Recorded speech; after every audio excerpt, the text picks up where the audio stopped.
how did you get into the house? I came through the back door, cut the phone lines, waited at the back door, had reservations about even going or just walking away, but pretty soon the door opened and I was in. Dennis Rader tormented his Kansas community with a string of murders and taunted the police who couldn't solve his crimes. But he blew his own cover through an insatiable desire for attention. Dennis Rader, who took 10 innocent lives in the area of Wichita, Kansas, as the BTK Killer, for bind, torture, kill, seemingly had his twisted fetish killings figured out to a T. A family man, government worker and church leader by day, Rader was smart enough to blend into his community and avoid detection for the string of victim stalking and killings that fulfilled his sexual desires. And while he relished the headlines that announced his grotesque acts and the taunting messages he relayed to the media, he also controlled his impulses enough to suddenly stop the killings and disappear before authorities could get too close to his trail. Yet, it was his insatiable lust for attention that ultimately proved to be his Achilles heels. Welcome to True Stories, join our lovely family, and let's explore some of the most true crime cases of all time. If you enjoy, smash the like button and subscribe. Let's get into it. From a young age, Rader harbored sadistic sexual fantasies about torturing trapped and helpless women. He also exhibited zoosadism by torturing, killing, and hanging small animals. Rader acted out sexual fetishes for voyeurism, autoerotic asphyxiation, and cross-dressing. He often spied on female neighbors while dressed in women's clothing, including women's underwear that he had stolen, and masturbated with ropes or other bindings around his arms and neck. Years later, during his cooling-off periods between murders, Rader would take pictures of himself wearing women's clothes and a female mask while bound. He later admitted that he was pretending to be his victims as part of a sexual fantasy. However, Rader kept his sexual proclivities well hidden, and he was widely regarded in his community as normal, polite, and well-mannered. And an adept at separating his inner demons from his public persona, Dennis Rader joins the Air Force for 4 years and serves abroad during the late 60s. On his return home to civilian life, he drifted through a series of average jobs. He then met Paula Dietz, a gentle and softly spoken woman who he won over with his gentlemanly ways. He would always open the door for her and help her on with her coat. It is hard to believe such a charming man would be capable of such gruesome acts. In 1971, they get married and intend to start their family. Rader starts night school, but it takes him 6 years to graduate with a degree in administration of justice. It gives him an insight into being a police officer, which was his desired profession. Dennis started work at a firm that installs burglar alarms. Perversely, his job teaches him further how to enter another's home without detection. These choices of studies would later play a big role and help Rader evade the police for over 30 years. But he was eventually fired. In May 1991, Rader became a dog catcher and compliance officer in Park City. In this position, neighbors recalled him as being sometimes overzealous and extremely strict, as well as taking special pleasure in bullying and harassing single women. One neighbor complained that Rader killed her dog for no reason. Despite this alarming behaviors, some people still considered Rader as a charming guy. To add to his cover and pass for a normal citizen, Rader was a member of Christ Lutheran Church and had been elected president of the church council. He was also a Cub Scout leader. Just your average local guy. But things would take a whole new town for Kansas City when Rader's dark side would no longer be suppressed, it needed to be fed. On January 15, 1974, 4 members of the Otero family were murdered in Wichita, Kansas. The victims were Joseph Otero, age 38, Julie Otero, age 33, Joseph Otero Jr., age 9, and Josephine Otero, age 11. Their bodies were discovered by the family's 3 older children, who had been at school at the time of the killings. The company cruelty of their murders was beyond imaginable. Seriously, who kills kids? However, the perpetrator for this heinous crimes would not be identified till decades later. The news shook the community. It was a very peaceful town where barely any crime happened. So who would be capable of such a crime? All right, Mr. Rader, I need to find out more information. This particular location, did you know these people? No, that's no, that was part of my, I guess my what you call fantasy. These people were selected. All right, so you Okay. you were engaged in some kind of fantasy during this period of time? Yes, sir. All right. Now, when you use the term fantasy, is this something you were doing for your personal pleasure? Sexual fantasy, sir. I see. So you went to this residence, and what occurred then? Well, I had did some thinking on what I was going to do to either Mrs. Otero or Josephine, and basically broke into the house, or didn't break into the house, but when they came out of the house, I came in and confronted the family, and then we went from there. All right. Did you know who was there in the house? I thought Mrs. Otero and the two kids, the two younger kids, were in the house. I didn't realize Mr. Otero was going to be there. All right. How did you get into the house, Mr. Rader? I came through the back door, cut the phone lines, waited at the back door, had reservations about even going or just walking away, but pretty soon the door opened and I was in. I strangled Mrs. Otero, and she went out, or passed out. I thought she was dead. She passed out. Then I strangled Josephine. She passed out, or I thought she was dead. And then I went over and put a bag on Junior's head, and then if I remember right, Mrs. Otero came back. She came back. So you indicated you strangled Mrs. Otero after you had done this. Is that correct? Now I went back and strangled her again, that finally killed her at that time. So this, Okay. or did you go First back? of all, Mr. Otero was strangled, or a bag put over his head and strangled. Then I thought he was going down, and I went over and strangled Mrs. Otero. I thought she was down. Then I strangled Josephine. Thought she was down, and then I went over to Junior and put the bag on his head. After that, Mrs. Otero woke back up, and she was pretty upset and what's going on. So I came back, and at that point in time, strangled her for the death strangle at that time. With your hands or what? No, with a cord, with a rope. And then I think at that point in time, I redid Mr. Otero, put the bag over his head, went over, and then took Junior. Before that, she asked me to save her son.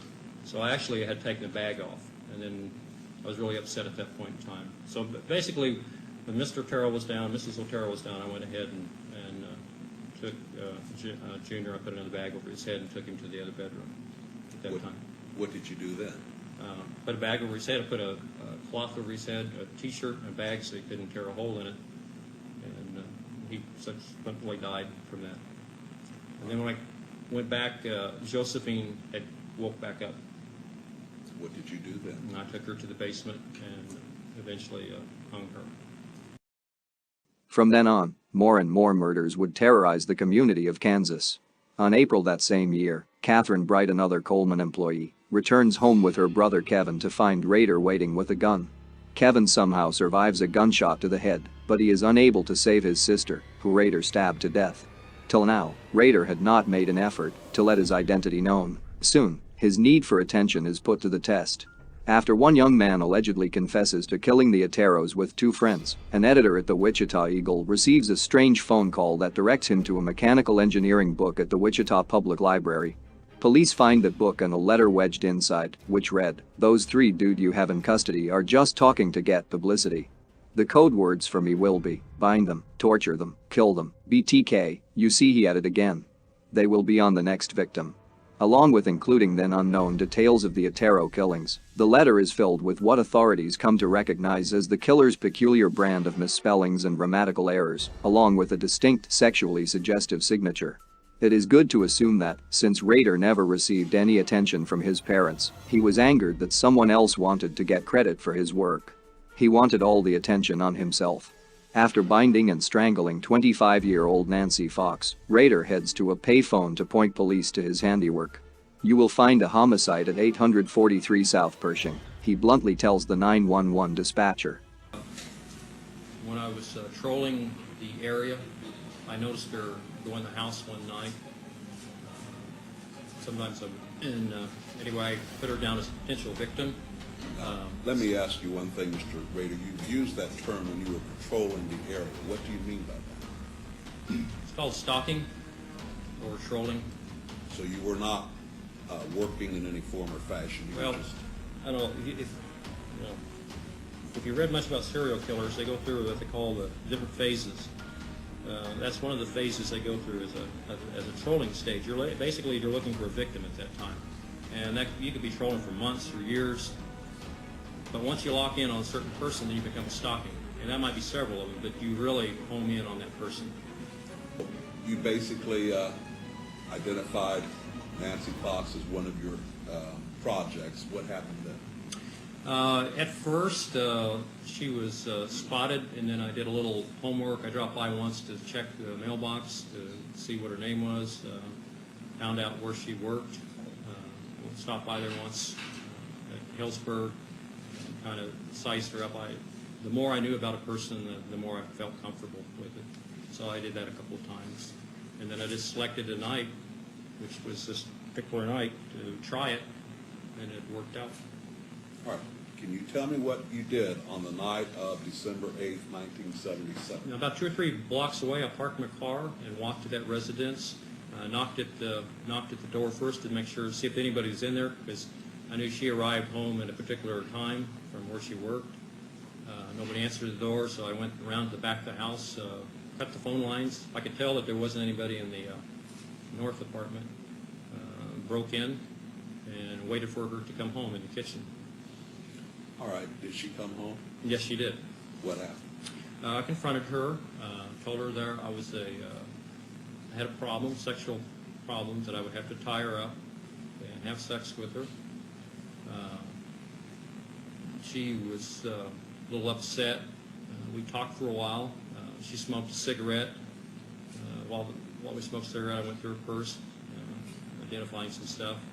And she finally said, well, let's get this over with so I can go call the police. And I said, okay. And she said, can I go to the bathroom? And I said, yes. She went to the bathroom. And I told her when she came out to make sure that she was undressed.